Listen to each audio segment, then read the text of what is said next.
On today's show, the Olympics are over and we're diving back into our player capsule series. It's time for Vit Krejci, and it's coming up right now.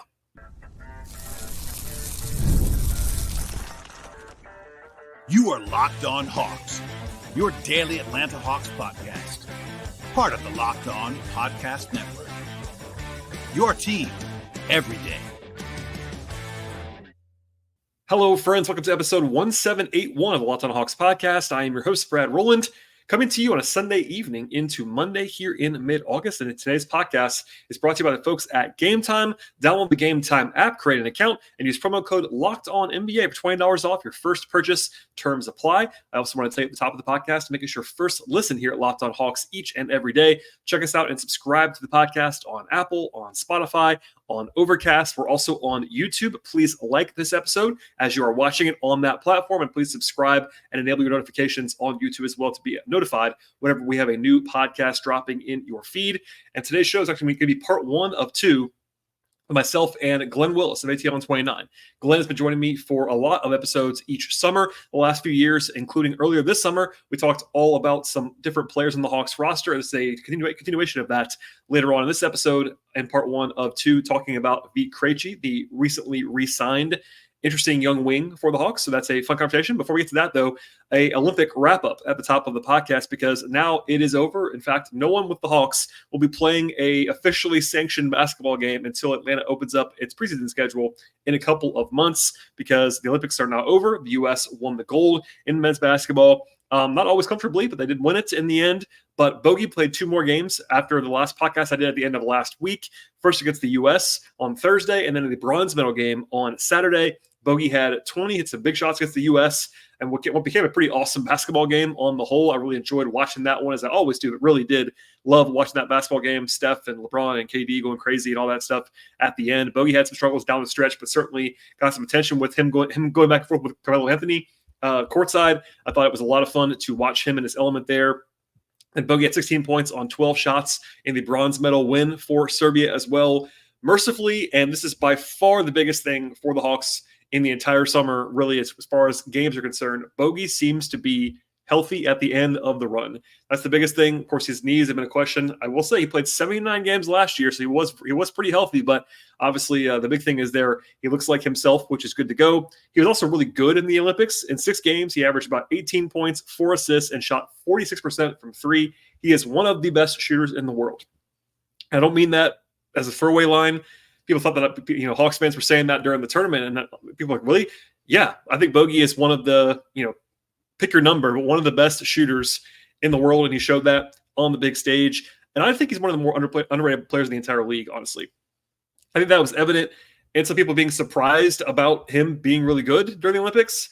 Obviously not Hawks fans probably, but even some Hawks fans were like, really, Bogey is that good? I'm like, yeah, I don't know what else to say about appreciating Bogey, and probably some of that is that he doesn't start for the Hawks and all that stuff. I thought he was pretty clearly the best reserve in the NBA last year and should have won 6th Man of the Year, and probably would have won it probably if the Hawks had a better record. He was punished for that in a way he probably shouldn't have been, because he was actually had the biggest split on the on-offs on the whole roster for the Hawks last year, et cetera, et cetera. But it was a good showcase for Bogey, a good reminder to those who might have needed it that Bogey is very, very good. And then beyond that, Dyson Daniels had a good run as well. So we already talked about him a lot last week on the show with David Lee in a 2-part episode. That was actually a lot of fun to discuss Dyson and some of the young players. But Australia's run ended before Serbia's run, but Dyson had an objectively good summer as well. He became a big part of Australia's team. And I would say on the whole, the international circuit was kind to the Hawks over the last couple of weeks and months. And that'll kind of cap at least the game broadcast stuff the Hawks fans can monitor until training camp opens in just a few weeks at the end of September. All right. With that out of the way, we will dive in now to myself and Glen Willis. Again, this is a 2-part conversation. This is part 1 right now, talking about Vit Krejci. Stay tuned at the end of this podcast for part 2. It should be available in your same podcast feed of choice right after part 1 is over and done with for you. And here we go with myself and Glen. I am joined once again by my friend Glen Willis of ATL 29 to continue a series that he so graciously joins me for each and every summer. Hello, sir. How are you? I'm good. It's kind of a crunch this week. I'm on vacation next week, so you gotta do all the work you were gonna do the next week, the week before you go on vacation. That's how the world works. So Yeah, that is how the world works. I definitely appreciate you squeezing this in. If people are listening to this, we recorded this a few days before you're actually listening to it, but it's the summer. It's the only time of the year when I can kind of stack some episodes, and I'm not going away for that long, but I have some travel too. So anyway, we've done a bunch of these already, but it's been a while. Like, in fact, I looked this up today. It's been like 6 or 7 weeks since we did a player capsule because of the draft. It was DeAndre Hunter the last time we did one. Before that, Clint Capella, Garrison Matthews, Mo Gay, Seth Lundy, et cetera, et cetera. We've done like half the team. We have like half the team left. That was by design, and then it got ramped up even more when the Hawks won the lottery, because I was like, all right, let's not do any more player capsules. The Hawks won the lottery. Let's talk about that instead. But this is what we've been saving intentionally, because at the time of that, he had not signed a contract. So it's Vit Krejci Day on the podcast. And we probably would ever start here, Glenn, but because it was a huge story, let's just start with the contract real fast. My overarching take, and this is not your specialty, I understand that. I couldn't stop talking about how good this deal is for the Hawks and how not great it is for the player, unfortunately, for him. But do you agree with that? Because it feels like it's such a heist, and it's been a while now. It's been like a month since it happened, but yeah. Really team friendly, and basically the best case scenario for the Hawks if you are a fan of the Hawks. Yeah, it's interesting because there's multiple ways to kind of look at the contract situation, and I'm not going to talk about percentage of the cap, all that sort of stuff. We have friends, very small. That's an easy one. But on the Hawks side, the flexibility helps you if you want to make a move a year from now, 2 years from now, whenever. Right, this contract is eminently kind of movable if that's something you do or what have you. Right, to take whatever action. On the Vit side, though, if the Hawks are committed to playing time for him, oftentimes the player in his situation is trying to just get a committed opportunity to play for the next contract, right? Mm-hmm. And that might be kind of what he's looking for. If he chased a 1-year deal that maybe paid him more somewhere else, and he's on the bubble on a different roster, maybe that's not putting him on a path to feel like there's another contract he can pursue. And so maybe that's the side that is attractive to him.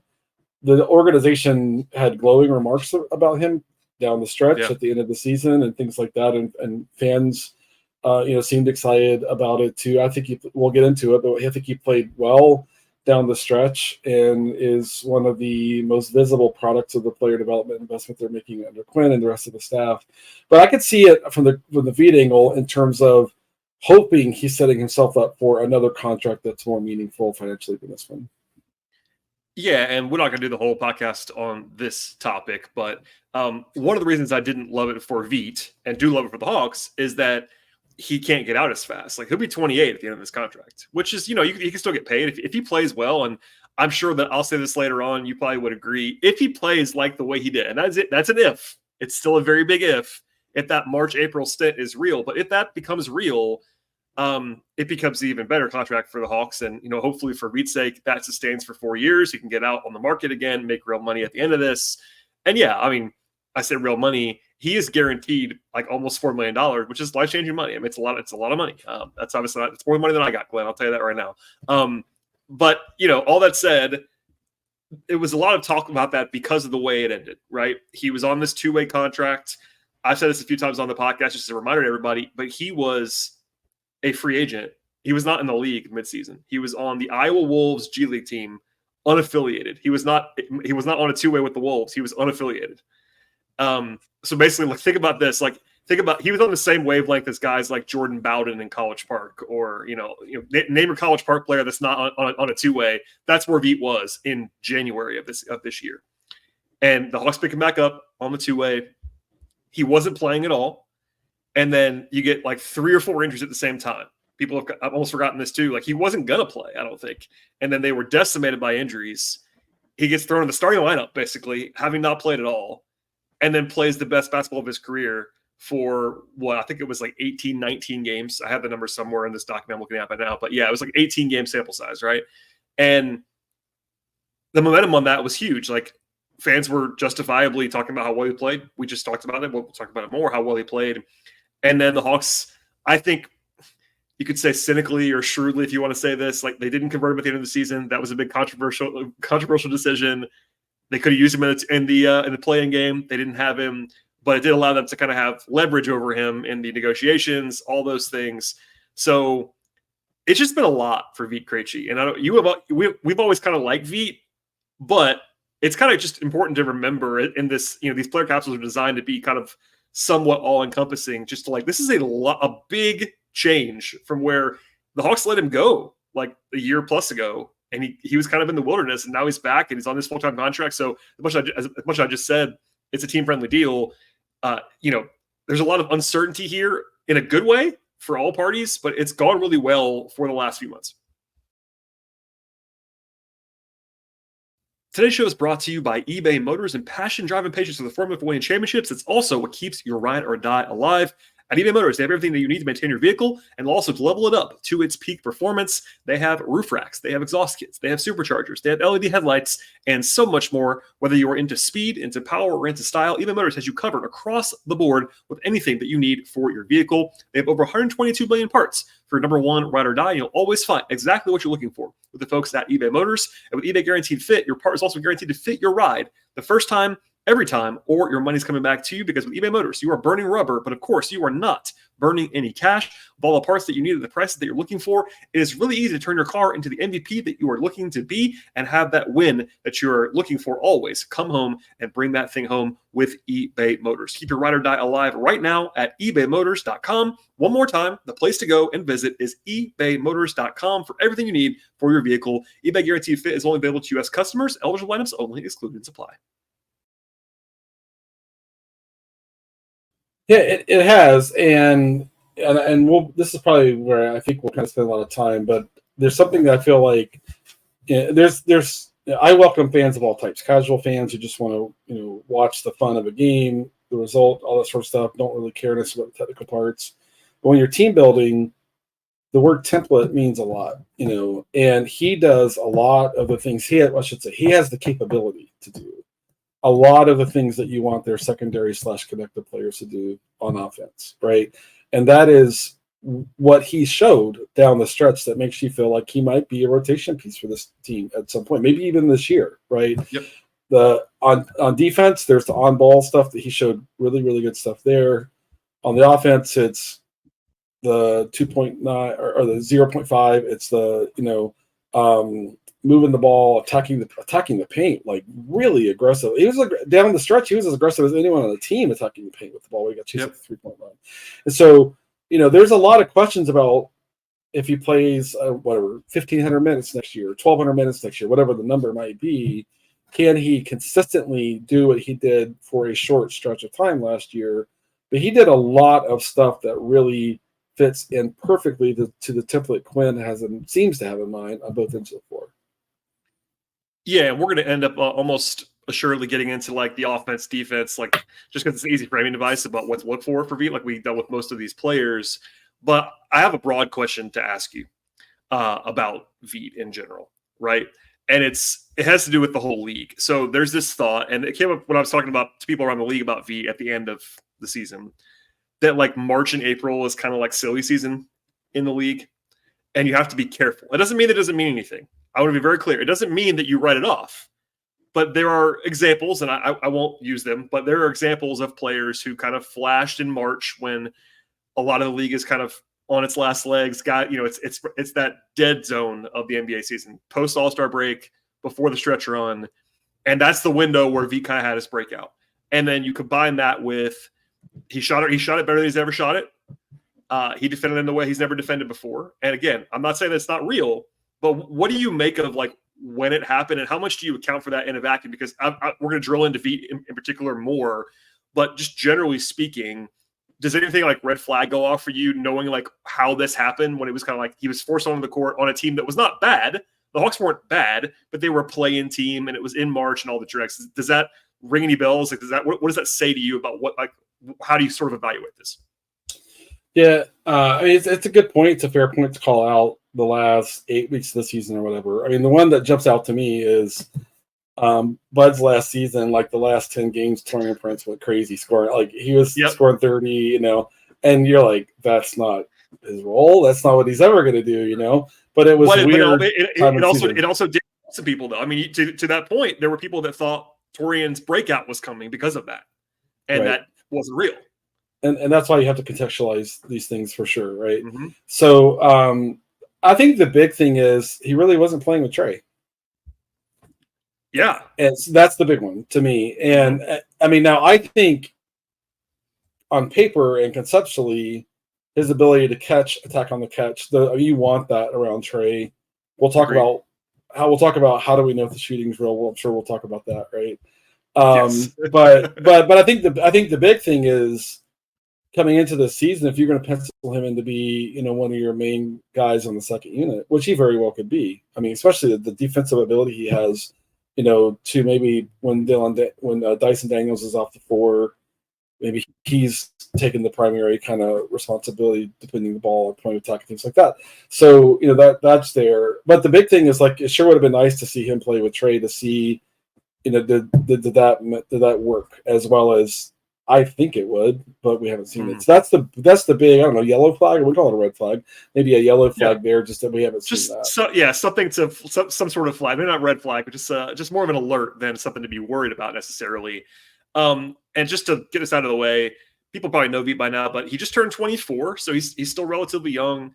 I did some comparisons on that, by the way. He was drafted in 2020, which is the same year that Onyeka was drafted. They're almost the exact same age, Onyeka and Vit. He's about 3 years younger than Hunter.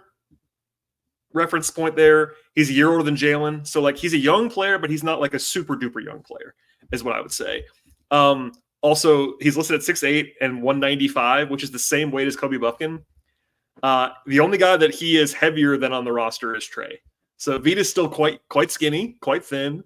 And just for, I mentioned that 18-game stretch this last year, starting in like March, he's played now in 81 career NBA games across 3 seasons.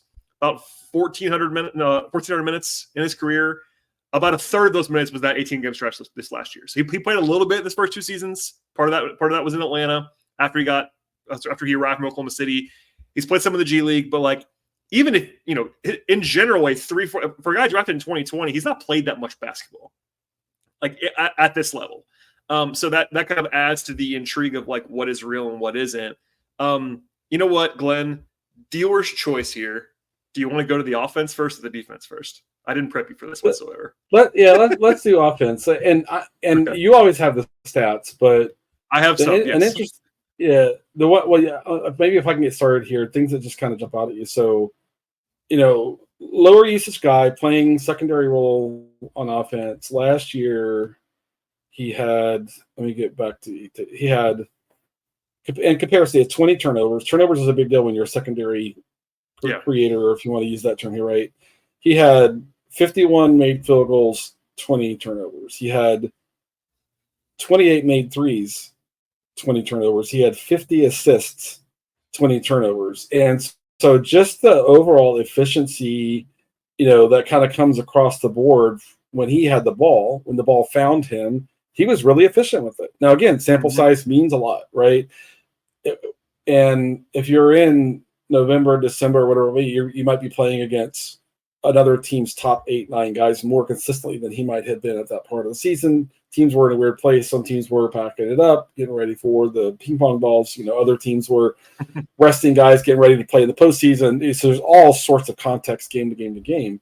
But he was really efficient with the basketball in all phases, whether it was shooting, whether it was moving the ball, making the pass, attacking with the dribble. He even had some flashy plays. Remember a couple, behind the back, a fake behind the, things like that.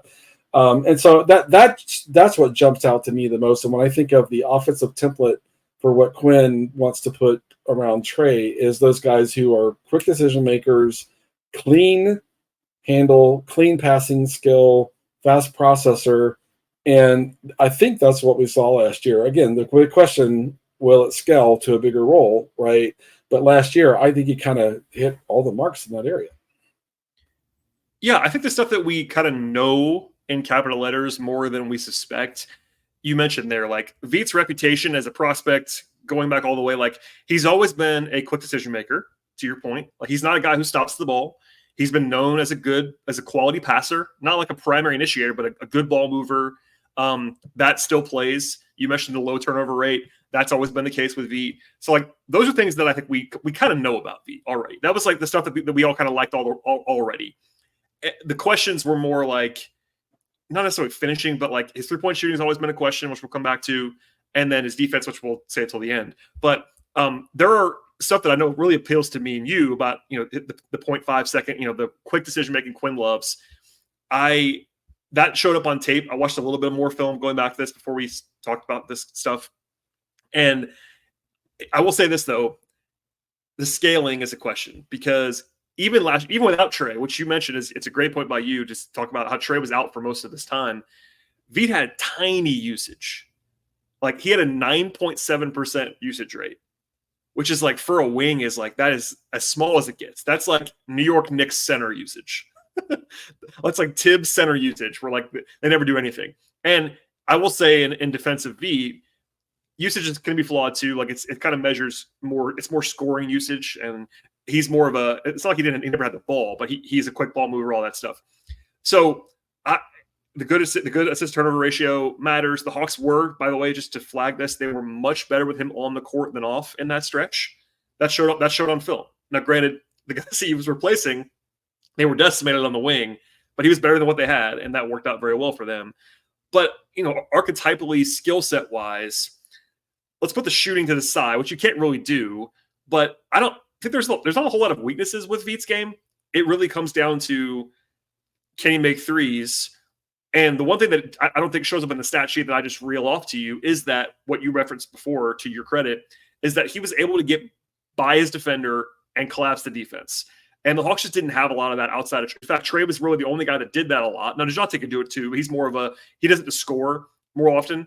And of course, he's gone now. But the Hawks still don't have a ton of guys who you would say off the rip are rim pressure guys. That's always been a kind of a weakness of this roster the last couple of years. They don't really have those kind of guys. Vit wasn't necessarily going all the way down there to finish, but he was getting in the paint, which they do need someone else to do besides Trey.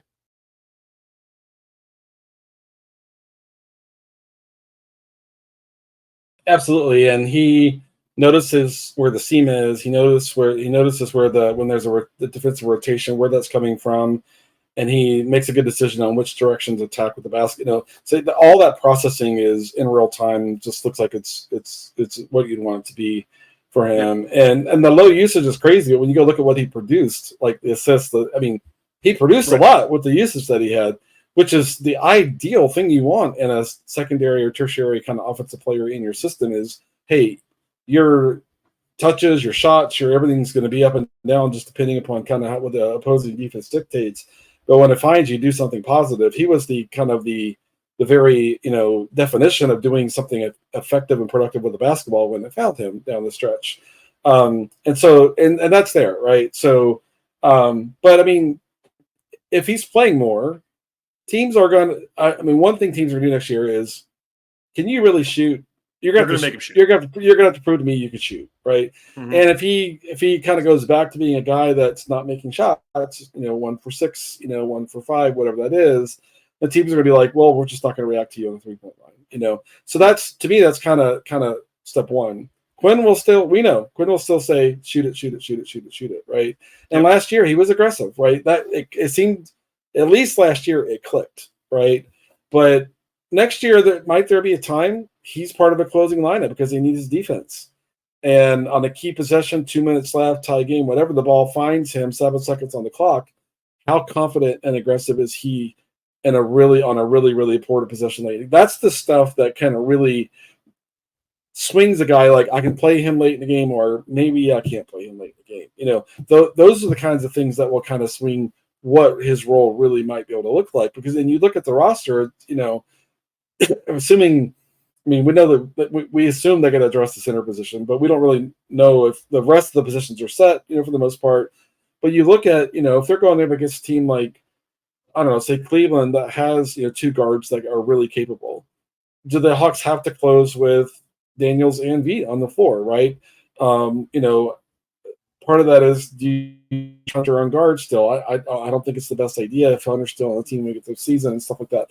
So I just see scenarios where Quinn has to play him late in a close game, and that's where all of the testing will be for him around how real is that stuff you did in a pretty low pressure situation last year. Yeah, I totally agree. And on the shooting point, just to give the numbers, last year in that aforementioned 18-game stretch, beginning on March 8th, basically, he shot 51% from the field, which is really good, although not a ton of 2-point attempts, but still pretty good there, and 43% from three. Now, that's really, really good, of course. It was 63 attempts, so it's not a ton of attempts. And in his first 2 NBA seasons, he shot 31% from three on about 119 attempts. So double the attempts, 31%, which isn't awful, but isn't good, obviously. And then in the G League, this same season in the G League, he took 52 threes and he shot 29%. So, like, which one of those is true? There's a bigger sample of him not being a good shooter than there is of him being a good shooter. That's undeniably true. Even as recently as this season in the G League. That's a small sample size too. So, like, everything's a small sample. Honestly, he's only taken, I just rounded that off. I'm adding them up. It's like 223s in his professional career, basically. Like, that's not enough to really care about anybody's 3-point shooting. Like, it's like even a good shooter can have a bad 200 attempt sample size. That's happened before. So my point more than anything is, like, we just don't know. But I do think that what you said is right. Teams are not going to buy him as a shooter until he does it more. And on the film that I watched too, again, I wasn't watching whole games. I was trying to catch up, and I watched the games the first time. But he was not getting guarded like a shooter. You know what I mean? Like, short closeouts. It was not a fire alarm when Vit was open. And I was in coach, that's still my game plan until he proves otherwise.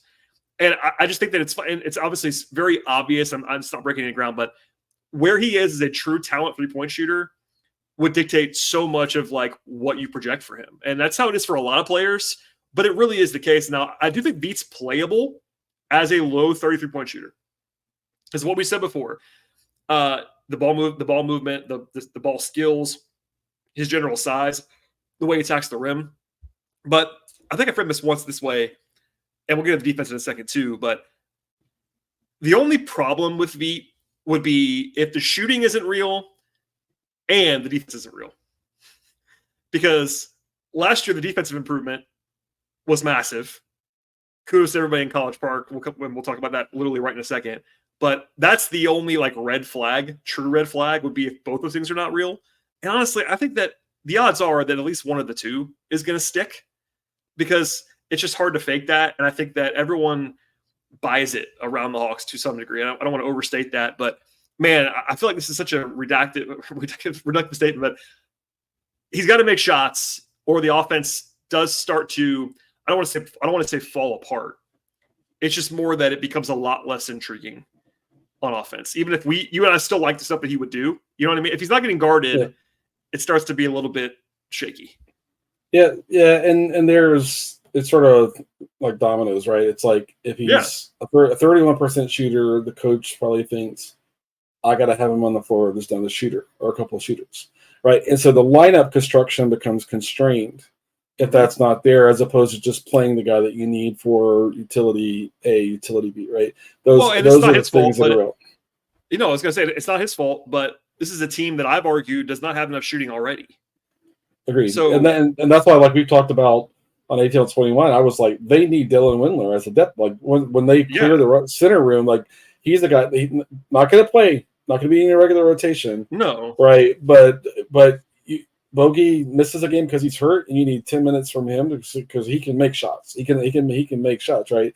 And so even having the depth kind of shooting there. But for me, Vit is a good cutter. He's good in transition. He's good with the hit. There are other ways he can contribute, but when the other teams gets hot and they're making shots and they're setting their defense every time, his job on offense gets harder, right? If he's not making shots.